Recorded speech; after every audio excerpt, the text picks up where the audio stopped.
नमस्कार दोस्तों, मैं Dharmendra Verma online study with DK में आपका बहुत बहुत स्वागत करता हूं। आज हम बात करने वाले दोस्तों हिंदी के इम्पोर्टेंट प्रश्नों के बारे में। यहाँ जो वीडियो है दोस्तों, ये सुपर टेट एग्ज़ाम को ध्यान में रखकर ही बनाया गया है। 20 प्रश्न पूछे जाते हैं सुपर टेट एग्ज़ाम में हिंदी के, जिसमें आपको चाहे वो गद्यांश दे दे या फिर पद्यांश दे दे, साथ में आपको व्याकरण से संबंधित भी प्रश्न पूछे जाते हैं।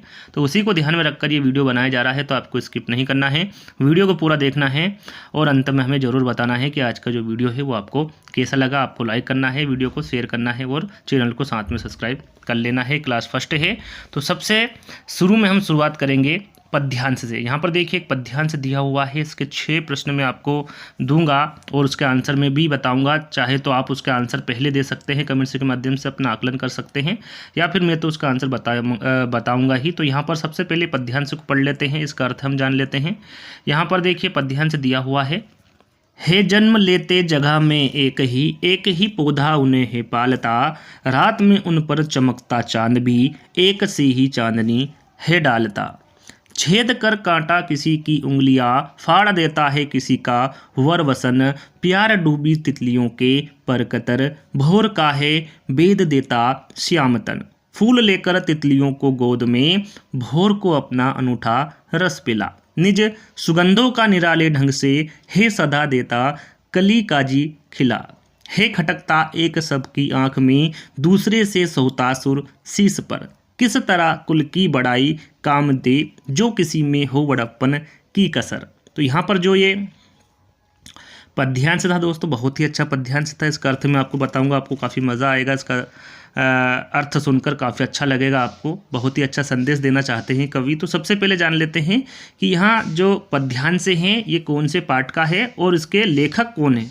तो याद रखिएगा जो पद्यांश हैं ये फूल और कांटा, पाठ का नाम फूल और कांटा है और इसके लेखक अयोध्या सिंह हरिओध है। यहाँ पर सबसे पहले हम इसका अर्थ जानेंगे।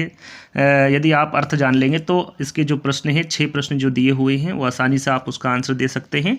तो इसका अर्थ हम सार के रूप में जानेंगे। छोटी सी एक कहानी सुनाऊंगा जो कि यहाँ पर अयोध्या सिंह हरिओध कहना चाहते हैं। कवि यहाँ पर कहते हैं कि मनुष्य 2 प्रकार के होते हैं, पहला होता है धार्मिक और दूसरा होता है अधर्मी। इस कविता के माध्यम से मैं आपको बता रहा हूँ, ठीक है। पहला होता है धार्मिक और दूसरा होता है अधर्मी। धार्मिक व्यक्ति सभी प्राणियों का हित करता है और अधर्मी व्यक्ति केवल अपने स्वार्थ के लिए दूसरों का हित करता रहता है। अधर्मी व्यक्ति को दूसरों को कष्ट पहुंचाने में आनंद आता है, उससे दूसरों का सुख देखा ही नहीं जाता, लोगों को दुख पहुंचाने में ही वहाँ सुख का अनुभव करता है। वहाँ इसी काम में लगा रहता है कि जीवन भर कांटे की तरह। वहाँ पर कहने का मतलब है कि वहाँ इसी काम में लगा रहता है जैसे कि जीवन भर कांटे की तरह। अब धार्मिक व्यक्ति के बारे में क्या कहना है कवि का। धार्मिक व्यक्ति हमेशा दूसरों के कष्ट को दूर करता है, वहाँ कभी किसी को नुकसान नहीं पहुँचा सकता। उसका स्वभाव फूल जैसा होता है, वहाँ दूसरे की प्रसन्नता के लिए अपना सब कुछ न्यौछावर कर देता है। यहाँ पर ध्यान दीजिएगा, जो अधर्मी व्यक्ति होता है उसका स्वभाव कैसा होता है, कांटे की तरह होता है, और जो धार्मिक व्यक्ति होता है उसका स्वभाव कैसा होता है, फूल जैसा होता है। इस पर आप ध्यान दीजिएगा क्योंकि इससे संबंधित प्रश्न आगे पूछे जाएंगे। यहाँ पर देखिए एक छोटा सा संदेश मैं आपको बताना चाहूँगा इस कविता के माध्यम से कि कवि यहाँ संदेश देना चाहता है कि केवल अच्छे खानदान में जन्म लेने से बड़ा हुआ नहीं जा सकता, बड़े होने के लिए बड़प्पन होना निहायत जरूरी है। केवल ऐसा बड़ा होना किस काम का जिसकी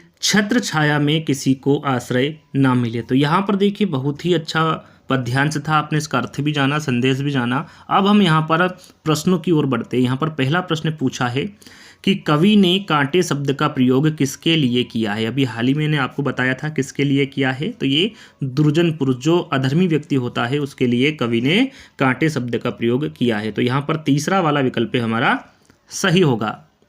चलिए, फूल किसे कहा है तो इसके बारे में आपको बता चुका हूँ। ये सज्जन पुरुष जो धार्मिक व्यक्ति होते हैं उनको जो लेखक है अयोध्या सिंह हरिओध, उन्होंने फूल कहा है। तो राइट आंसर हमारा यहाँ पर पहला वाला होगा। चलिए, तीसरा प्रश्न, इस पद्यांश में किसे महत्व दिया गया है? यहाँ पर देखिए इस पद्यांश में किसे महत्व दिया गया है, तो यहाँ पर चरित्र को भी महत्व दिया है, साथ में उसके स्वभाव को भी महत्व दिया गया है इस पद्यांश में। तो राइट आंसर हमारा कौन सा होगा? सेकंड वाला होगा। यदि आपने अर्थ को अच्छे से ध्यान से सुना होगा तो यहाँ पर आंसर देने में आपको कोई भी कठिनाई नहीं होगी। तो यहाँ पर फोर्थ विकल्प है, फोर्थ क्वेश्चन से हमारा कि बड़प्पन शब्द का आशय, यहाँ पर देखिए बड़प्पन शब्द का आशय आपको बताना है। मैंने संदेश में इसका जिक्र किया था, बड़े लोग, ऊंचे लोग, अमीर लोग या फिर महान व श्रेष्ठ लोग। तो यहाँ पर राइट आंसर होगा महान व श्रेष्ठ लोग। यहाँ पर बड़प्पन शब्द का आशय किससे होगा? महान व श्रेष्ठ लोग से होगा। फोर्थ वाला विकल्प हमारा सही होगा।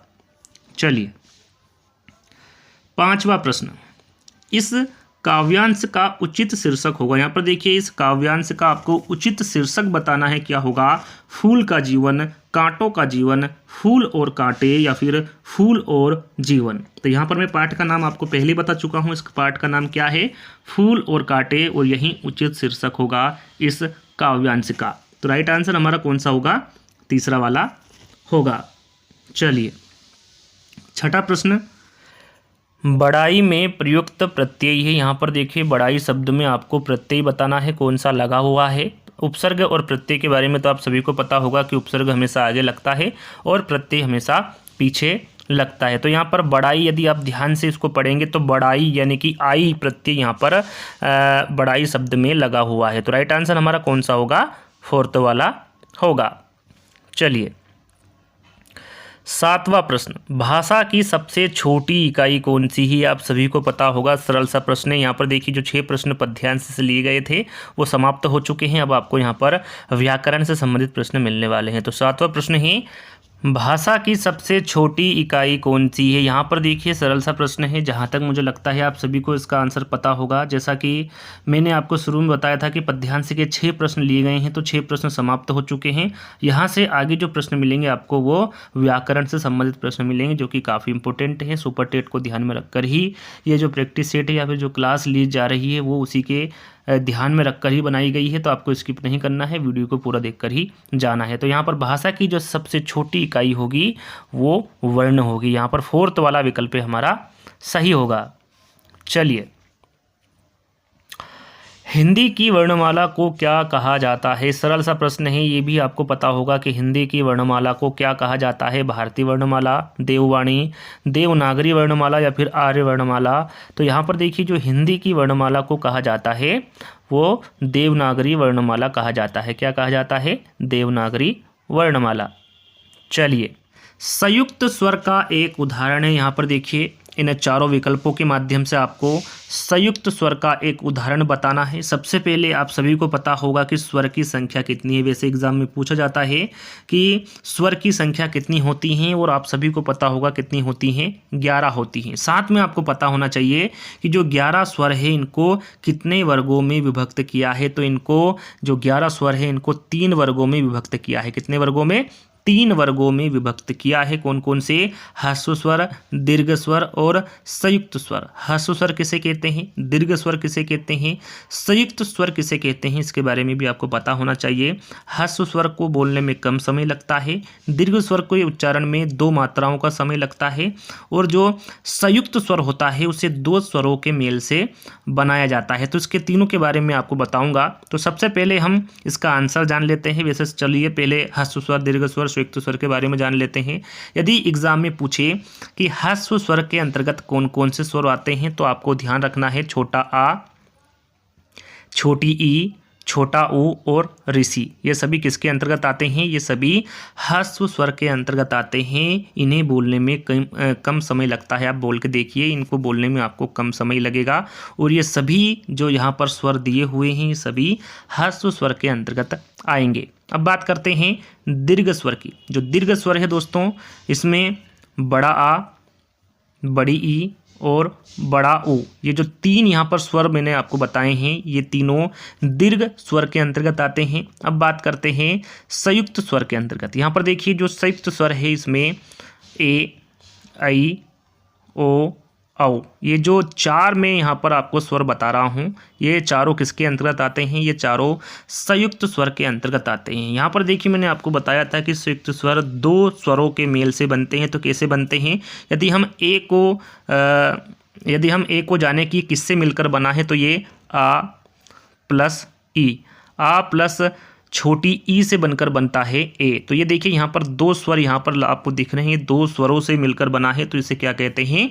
संयुक्त स्वर कहते हैं। तो आई होप आपको समझ में आ ही गया होगा। चाहे वो ह्रस्व स्वर का उदाहरण पूछे, दीर्घ स्वर का पूछे या फिर संयुक्त स्वर का उदाहरण पूछे, आपको कन्फ्यूज नहीं होना है, डायरेक्टली आपको आंसर लगा देना है। तो यहाँ पर राइट आंसर हमारा क्या होगा? संयुक्त स्वर का उदाहरण ओ होगा। यहाँ पर छोटा ई, छोटा ऊ और छोटा आ, ये किसके उदाहरण है? तो ये ह्रस्व स्वर के उदाहरण है। तो यहाँ पर फोर्थ वाला विकल्प हमारा सही होगा। चलिए 10वां प्रश्न, जैसा करेगा वैसा भरेगा, इस वाक्य में कौन सा सर्वनाम है? यहाँ पर देखिए इस वाक्य में आपको सर्वनाम बताना है, कौन सा होगा?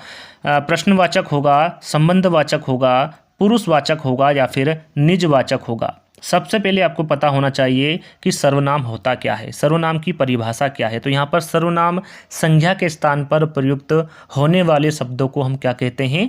सर्वनाम कहते हैं। अब बात आती है कि सर्वनाम के कितने भेद हैं या फिर ये कितने प्रकार के होते हैं। तो हमेशा याद रखिएगा सर्वनाम के जो भेद होते हैं वो 6 होते हैं। कितने होते हैं? 6 होते हैं। कौन कौन से? पहला होता है पुरुषवाचक सर्वनाम, दूसरा होता है निश्चयवाचक सर्वनाम, तीसरा होता है अनिश्चयवाचक सर्वनाम, चौथा होता है प्रश्नवाचक सर्वनाम, पांचवा होता है संबंधवाचक सर्वनाम और छठा होता है निजवाचक सर्वनाम। ये 2 चीज़ आपको ध्यान में रखना है। इसकी परिभाषा मैं आपको बता चुका हूँ, इसके कितने भेद हैं। अब हम बात करते हैं कि इस वाक्य में कौन सा सर्वनाम है। तो यहाँ जहाँ पर वाक्य में जो सो, जिसकी उसकी, जहाँ वहाँ, जैसा वैसा, जैसी वैसी शब्द आए, तो वो वाक्य जो होगा दोस्तों वो संबंधवाचक सर्वनाम होगा। जो सर्वनाम प्रधान वाक्य और आश्रित वाक्यों में प्रयुक्त संज्ञा या सर्वनाम से संबंध जोड़ते हैं उसे संबंधवाचक सर्वनाम कहते हैं। जैसे कि जैसा वैसा, यहाँ पर आप देख सकते हैं जैसा भी शब्द आ चुका है और वैसा शब्द भी आ चुका है। मैं आपको बता चुका हूँ जो सो, जिसकी उसकी, जहाँ वहाँ, जैसा वैसा, जैसी वैसी, जहाँ पर शब्द आ जाए वहाँ पर कौन सा सर्वनाम होगा? संबंधवाचक सर्वनाम होगा। एक उदाहरण और दे देता हूँ, जैसे कि जो सोता है सो खोता है, इसमें कौन सा सर्वनाम है? तो इसमें भी संबंधवाचक सर्वनाम है। जैसे कि एक और उदाहरण देता हूं, जिसकी लाठी उसकी भैंस, यहाँ पर भी देखो जिसकी उसकी आ रहा है, जो सो आ रहा है, जैसा वैसा यहाँ पर इन तीनों वाक्यों में आ रहा है। तो इन तीनों वाक्यों में कौन सा सर्वनाम होगा? इन तीनों वाक्यों में संबंधवाचक सर्वनाम होगा। ये ध्यान में आपको रखना है कि जहाँ पर जो सो, जिसकी उसकी, जहाँ वहाँ, जैसा वैसा, जैसी वैसी शब्द आए वहाँ पर हमेशा संबंधवाचक सर्वनाम होगा। तो यहाँ पर राइट आंसर हमारा दूसरा वाला होगा। चलिए, सीमा दौड़ती है, यहाँ दौड़ती हैं कैसी क्रिया है? यहाँ पर देखिए जो दौड़ती शब्द हैं, दौड़ती हैं, ये किस प्रकार की क्रिया है ये आपको बताना है। द्विकर्मक है, सकर्मक है, अकर्मक है या फिर इनमें से कोई नहीं। सबसे पहले आपको पता होना चाहिए कि क्रिया किसे कहते हैं, क्रिया की परिभाषा क्या है। जिस शब्द में किसी काम के करने या होने का बोध होता है उसे हम क्रिया कहते हैं। साथ में आपको पता होना चाहिए कि क्रिया के कितने भेद होते हैं मुख्य रूप से। तो याद रखिएगा 2 भेद होते हैं। कितने भेद होते हैं? मुख्य रूप से क्रिया के 2 भेद होते हैं। पहला होता है अकर्मक और दूसरा होता है सकर्मक। याद रखिएगा। अब बात करते हैं प्रश्न पे आते हैं। सीमा दौड़ती है, यहाँ दौड़ती है कैसी क्रिया है? तो याद रखिएगा ये आक्रामक क्रिया है। किस प्रकार की क्रिया होगी? ये आक्रामक क्रिया होगी। जो आक्रामक क्रियाएं होती दोस्तों, इसका जो सीधा संबंध होता है वो कर्ता से रहता है। यहाँ पर आप देख सकते हैं सीमा दौड़ती है, जो दौड़ती शब्द हैं ये किससे संबंध रख रहा है? सीधा सीमा से संबंध रख रहा है। तो इस प्रकार से यहाँ पर ये किस प्रकार की क्रिया होगी? आक्रामक क्रिया होगी। एक उदाहरण और देता हूँ, जैसे कि वह हंसता है।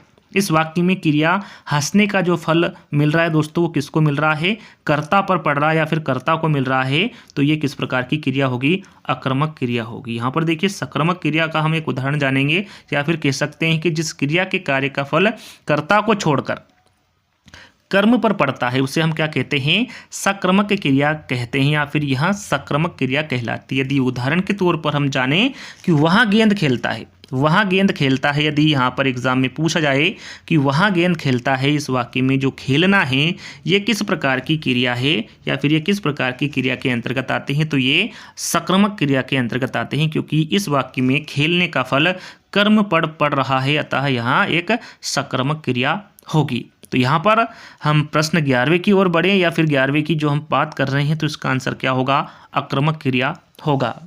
हिंदी प्रदीप पत्रिका के संपादक कौन है, काफ़ी इंपॉर्टेंट है, एग्जाम में पूछा जाता है पत्रिका से संबंधित प्रश्न। बालकृष्ण भट्ट हैं, भारतेंदु हैं, राजा लक्ष्मण सिंह है या फिर श्याम सुंदर सेन है। यहाँ पर सेन लिखा हुआ है, ध्यान दीजिएगा। इन चारों विकल्पों के माध्यम से आपको राइट आंसर बताना है क्या होगा। तो यहाँ पर देखिए जो हिंदी प्रदीप पत्रिका के संपादक होंगे वो बालकृष्ण भट्ट होंगे। कौन होंगे, बालकृष्ण भट्ट यहाँ पर राइट आंसर होगा। साथ में आपको पता होना चाहिए कि जो हिंदी प्रदीप पत्रिका है वो किस प्रकार की पत्रिका, यानी कि ये साप्ताहिक पत्रिका है कि मासिक पत्रिका है।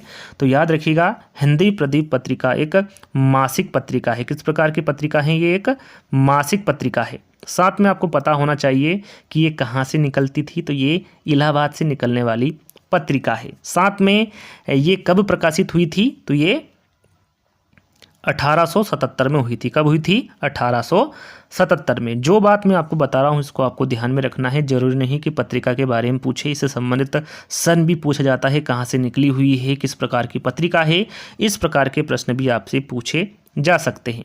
अब बात करते हैं भारतेंदु की। इन्होंने कौन सी पत्रिका का संपादन किया है, तो याद रखिएगा भारतेंदु ने 2 पत्रिकाओं का संपादन किया है। पहला है कविवचन सुधा, दूसरी है हरिश्चंद्र मैगजीन। कविवचन सुधा के बारे में पहले आपको जानकारी दे देता हूँ, ये कहाँ से निकली, तो ये काशी से निकली हुई पत्रिका है। याद रखिएगा जो कविवचन सुधा है ये काशी से निकली और इसका प्रकाशन वर्ष क्या है, इसका प्रकाशन वर्ष है 1867 यानी कि 1867 इसका प्रकाशन वर्ष है। और ये किस प्रकार की पत्रिका है, तो ये एक मासिक पत्रिका है। अब बात करते हैं हरिश्चंद्र मैगजीन के बारे में। जो हरिश्चंद्र मैगजीन है दोस्तों ये बनारस से निकली हुई पत्रिका है। कहाँ से, बनारस से निकली हुई पत्रिका है। और इसका जो प्रकाशन वर्ष है वो क्या है, तो इसका प्रकाशन वर्ष है 1873। याद रखिएगा कविवचन सुधा और हरिश्चंद्र मैगजीन इन दोनों के या फिर कह सकते हैं इन दोनों को किसने लिखा है, तो इन दोनों को भारतेंदु ने लिखा है। याद रखिएगा इनका प्रकाशन वर्ष भी बता चुका हूँ। और कविवचन सुधा काशी से प्रकाशित हुई है और हरिश्चंद्र मैगजीन बनारस से प्रकाशित हुई है। अब बात करते हैं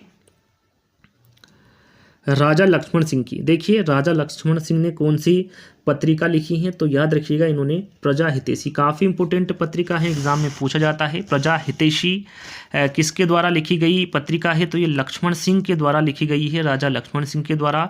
ये कहाँ से निकली थी, तो ये आगरा से निकली हुई पत्रिका है। कहाँ से, आगरा से। कब निकली यानी इसका प्रकाशन वर्ष क्या है, तो याद रखिएगा प्रजा हितैषी का जो प्रकाशन वर्ष है वो 1855 है। यहाँ पर जो प्रकाशन वर्ष बता रहा हूँ उसको भी आप ध्यान में रखना है, क्योंकि जरूरी नहीं यहाँ पर सीधा सीधा आपसे पूछा जाए, आपसे प्रकाशन वर्ष भी पूछा जा सकता है। अब मैं जो बताने जा रहा हूँ आपको श्याम सुंदर सेन के बारे में, इन्होंने कौन सी पत्रिका लिखी, काफ़ी इंपॉर्टेंट है। यहाँ पर मैं आपको बता चुका हूँ सेन लिखा हुआ है।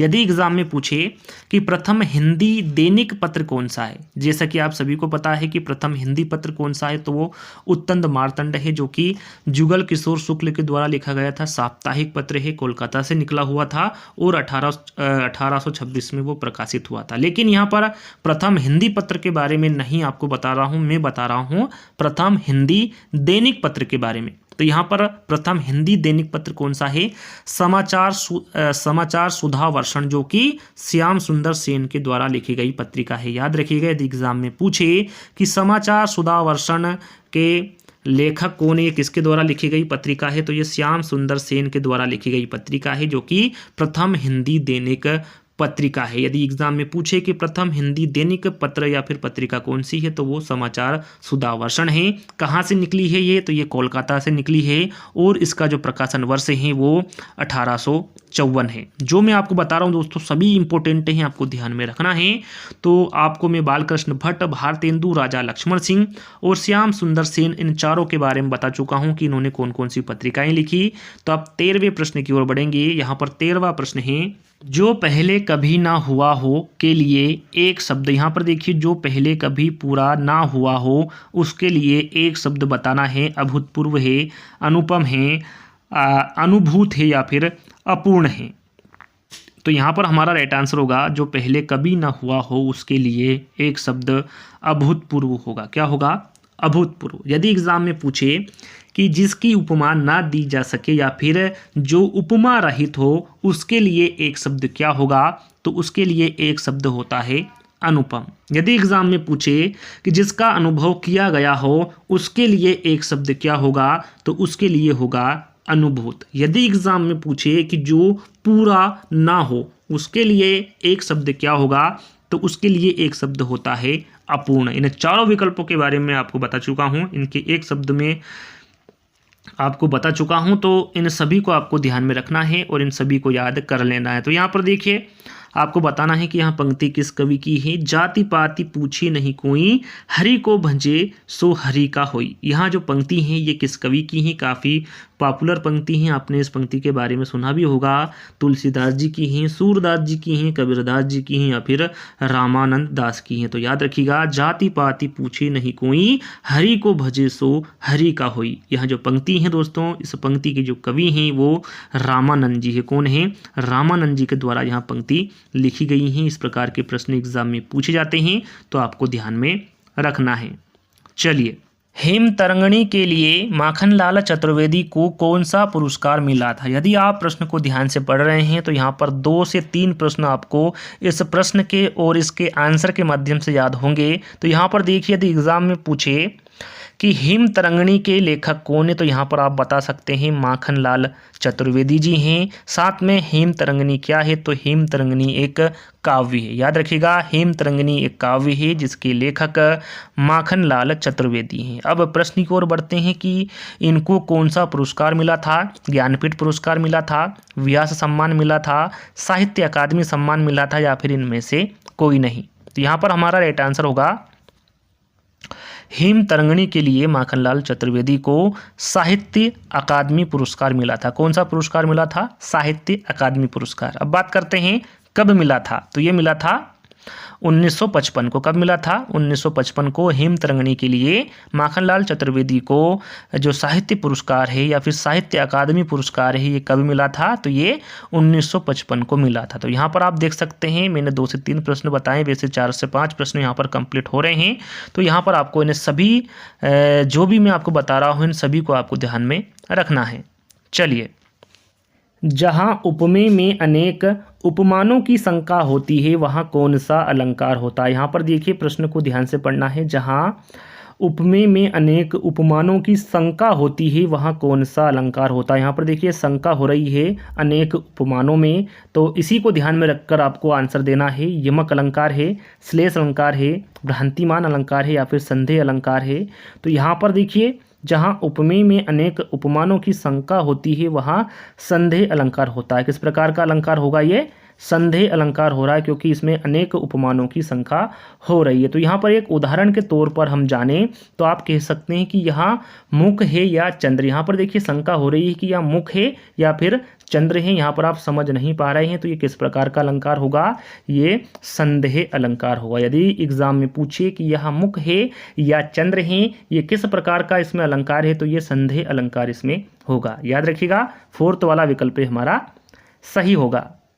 चलिए, बदव गुरुपद पदुम परागा, सुरुचि सुबास सरल अनुरागा। यहाँ पर आपको बताना है कि जो यहाँ पंक्ति है इसमें कौन सा अलंकार है? यमक है, श्लेष है, अनुप्रास है या फिर छेका अनुप्रास है। तो यदि आपने अलंकार को ध्यान से पढ़ा होगा और इस पंक्ति को यदि आप ध्यान से पढ़ रहे होंगे तो इसका आंसर आपके सामने है। यहाँ पर देखिए, यदि आप पंक्ति को ध्यान से पढ़ रहे हैं तो यहाँ पर व्यंजन जो है दोस्तों उनकी जो आवृत्ति है वो बार बार हो रही है। तो जहाँ व्यंजन वर्णों की आवृत्ति होती है वहाँ कौन सा अलंकार होगा? सबसे पहले देख लेते हैं कि इसमें कौन सी व्यंजन की आवृत्ति हो रही है। तो यहाँ पर आप देखेंगे तो प, द, सा और रा, यहाँ पर जो 4 व्यंजन मैं आपको बता रहा हूँ इनकी यहाँ पर आवृत्ति हो रही है और जहाँ व्यंजन वर्णों की आवृत्ति होती है वहाँ कौन सा अलंकार होता है, वहाँ अनुप्रास अलंकार होता है। याद रखिएगा, एक बार फिर दोहरा देता हूँ कि जहाँ व्यंजन वर्णों की आवृत्ति होती है वहाँ अनुप्रास अलंकार होता है। और साथ में आपको पता होना चाहिए कि बदव गुरुपद पदुम परागा सुरुचि सुबास सरल अनुरागा जो पंक्ति हैं ये किसके द्वारा लिखी गई, जरूरी नहीं यहाँ पर अलंकार आपसे पूछे, ये भी पूछा जा सकता है कि यहाँ किसकी पंक्ति है, तो ये तुलसीदास जी की पंक्ति है। किसकी है ये, तुलसीदास जी की ये पंक्ति है। और इसमें कौन सा अलंकार होगा, तो इसमें अनुप्रास अलंकार होगा। जहाँ व्यंजन वर्णों की आवृत्ति होती है वहाँ अनुप्रास अलंकार होता है, ध्यान दीजिएगा। अगला प्रश्न है, अरे चंदा पास हो गई इस वाक्य में प्रयुक्त चिन्ह कौन सा। यहाँ पर आपको ये चिन्ह दिख रहा है इस वाक्य में, इसके बारे में आपको बताना है कि किस प्रकार का चिन्ह है। अर्धविराम है, प्रश्न चिन्ह है, विस्मयादिबोधक है या फिर संयोजक है। तो यहाँ पर देखिए इसमें जो चिन्ह लगा हुआ है दोस्तों ये एक प्रकार का विस्मयादिबोधक चिन्ह है। यहाँ पर हम अर्धविराम, प्रश्न चिन्ह और संयोजक के बारे में भी बात करेंगे कि इसके किस प्रकार के चिन्ह होते हैं। तो यहाँ पर उदाहरण के तौर पर हम जानेंगे, यदि अरे चंदा पास हो गई इस प्रकार का यदि चिन्ह आपको दिखे तो वो कौन सा चिन्ह होगा, विस्मयादिबोधक होगा। अर्धविराम किस प्रकार का होता है, तो एक उदाहरण के तौर पर मैं आपको समझाऊंगा।